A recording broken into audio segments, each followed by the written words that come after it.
great pleasure to introduce our next speaker, the keynote for the afternoon. Frank Scott Jr. is a businessman. He was a community banker. He's been an associate pastor. He's been a policy wonk. He's been all sorts of things. And in December 2018, he was elected as mayor of Little Rock, Arkansas. And so folks like us can get together and have lots of really wonky policy discussions that Felicia alluded to in the last panel. And that often happens in Washington, D.C., where we have these sort of big-minded policy debates. But you know, as both the infrastructure panel and the skills panel alluded to, you know, the real action is very often on the ground at the state and local level, and people like Mayor Scott who have to put it into action. And when Mayor Scott was running for office, 3 of the 4 priorities he outlined in his campaign were jobs and opportunity, infrastructure, and education. And so sort of covering the waterfront of the issues we're covering today and tomorrow, so it's my great pleasure to welcome Mayor Scott Jr.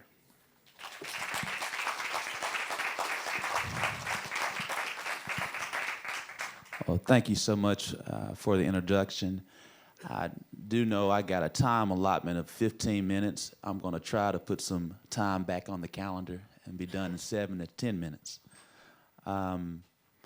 But for today's order, I really just want to kind of talk about an equity-based economic development strategy. When I think about equity-based economic development, we understand this type of strategy will unlock the full potential of communities of color, communities that are low income and distressed.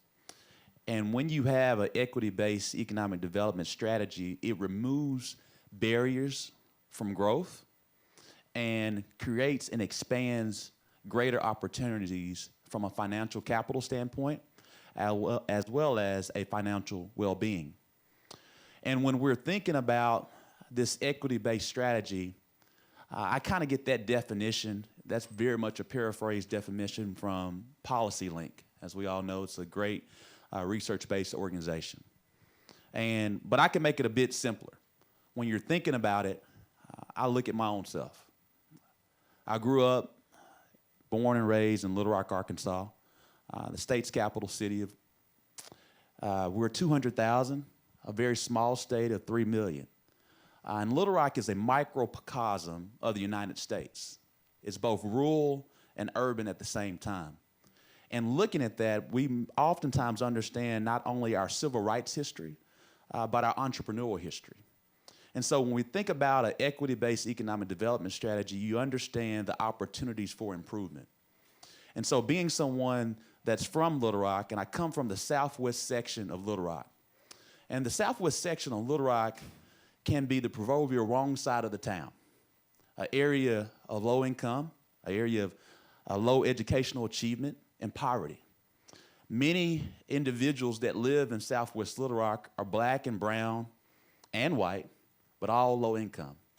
It has remnants of this industrial past, but also that's now present.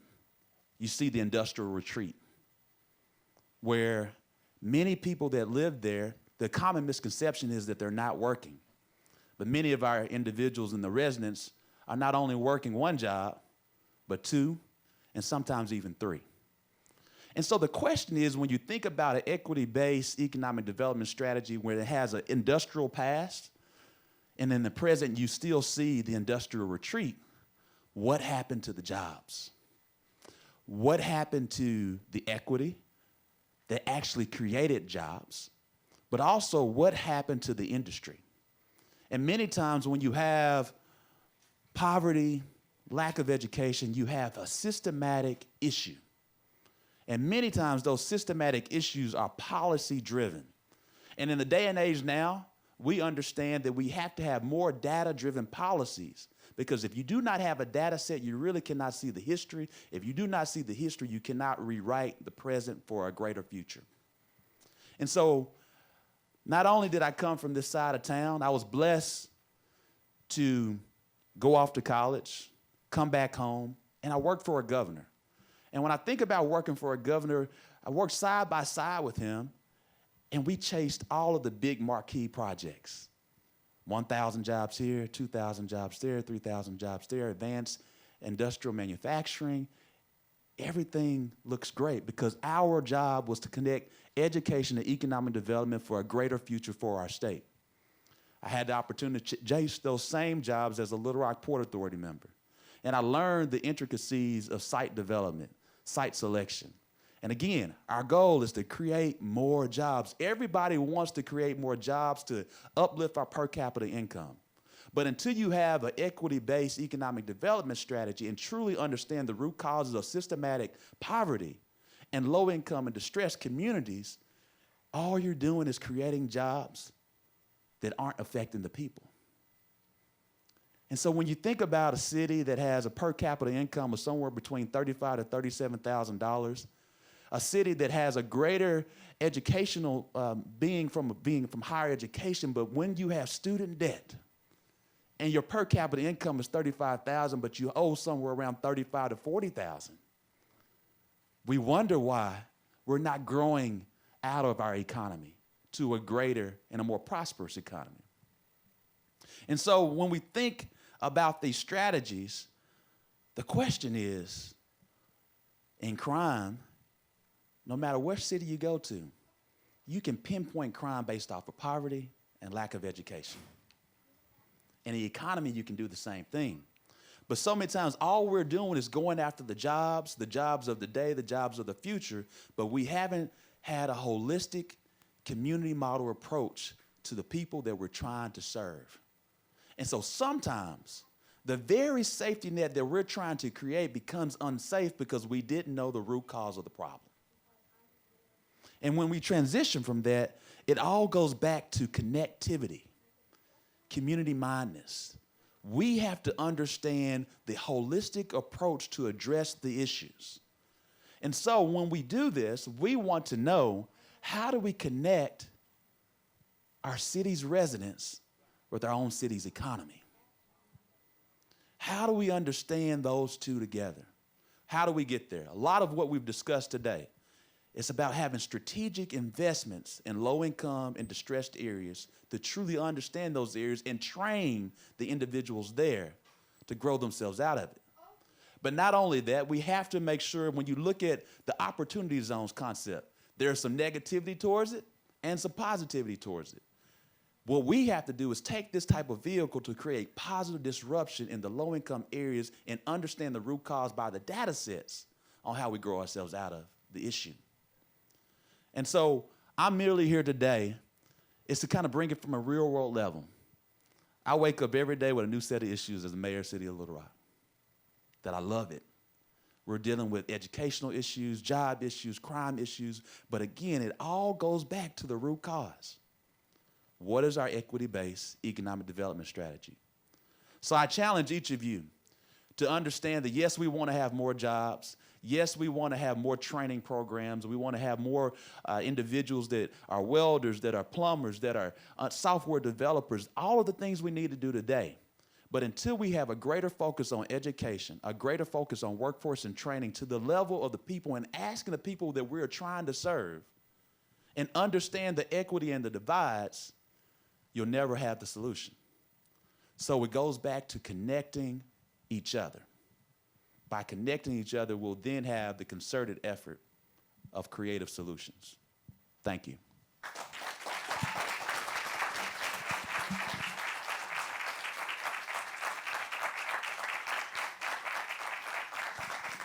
I think we got about 5 minutes to do it in Q&A. I think 8:07. 5. Yes, sir. Thank you so much. I think it's always interesting to hear from mayors. Maybe one day we'll have a mayor as president. We got a bunch of mayors that are running. I know. Mayors. So I work at a think tank, and one of the things that I find that is always kind of a big challenge is, we're in an area like Washington or somewhere in New York and other places where I think the economy is humming, and really don't see as much how opportunity has bifurcated in this country, how it's really landed in some places and it hasn't landed in the others. What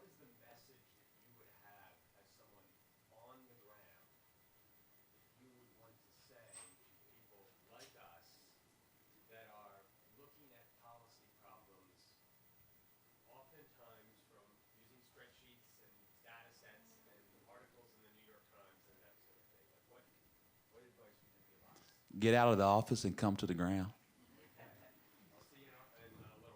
I invite you, 501-912-3955. Seriously, and the question goes again. When you take Little Rock, I talked about our per capita income is 35 to 37,000. We're a city of about 200,000. You take our Little Rock metro area, about 600,000. But in Little Rock, our unemployment rate is pretty low, same as in Arkansas.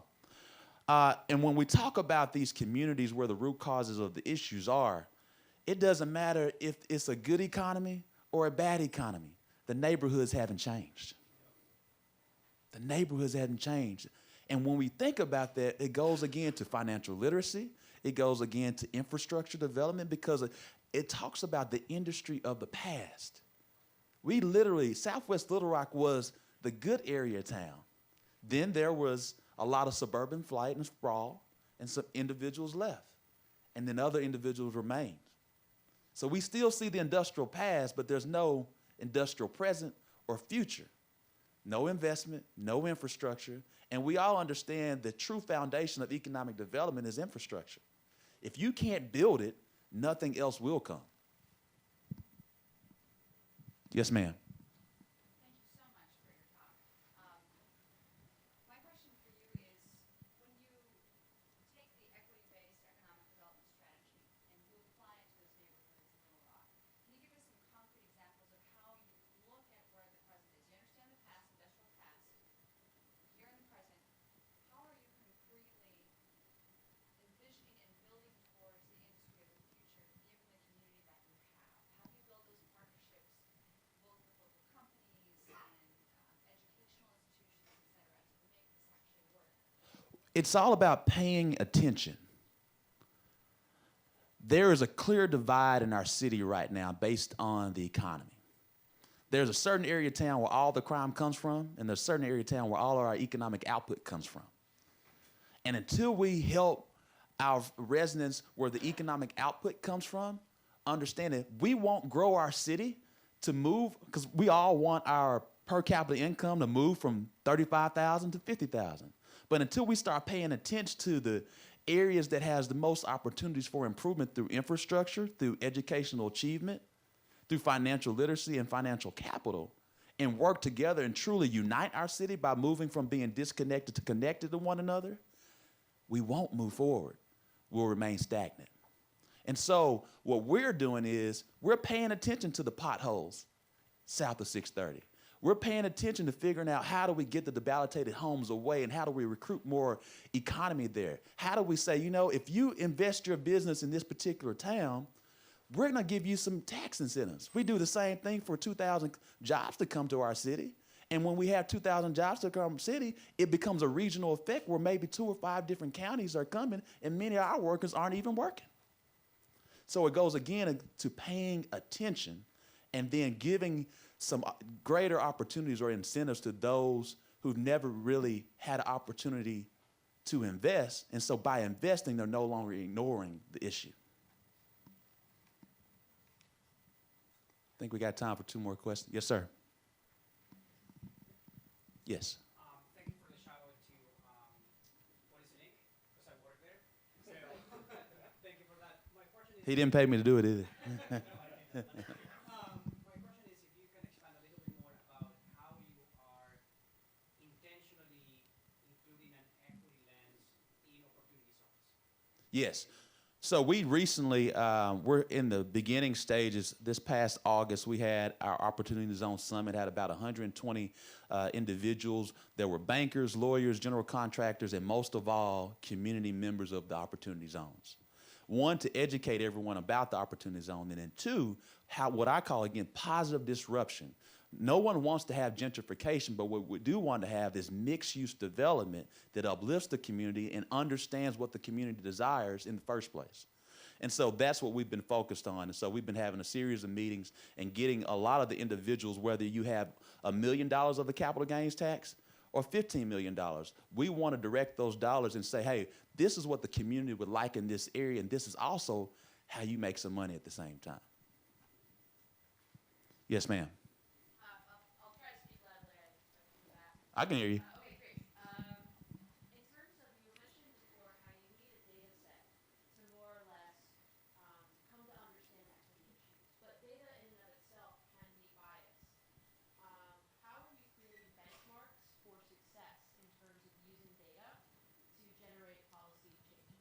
Well, that's probably a better question for our Performance and Innovation Officer, Melissa Bridges. Little Rock is happy to be a part of What Works Cities, and so we have a lot of different open data platforms right now.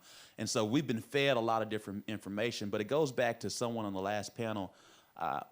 We never can lose the human touch and the human mind because data can be manipulated just like a stat can.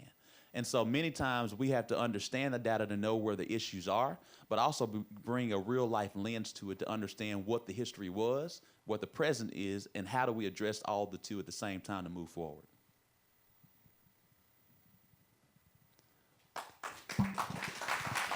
Thank you.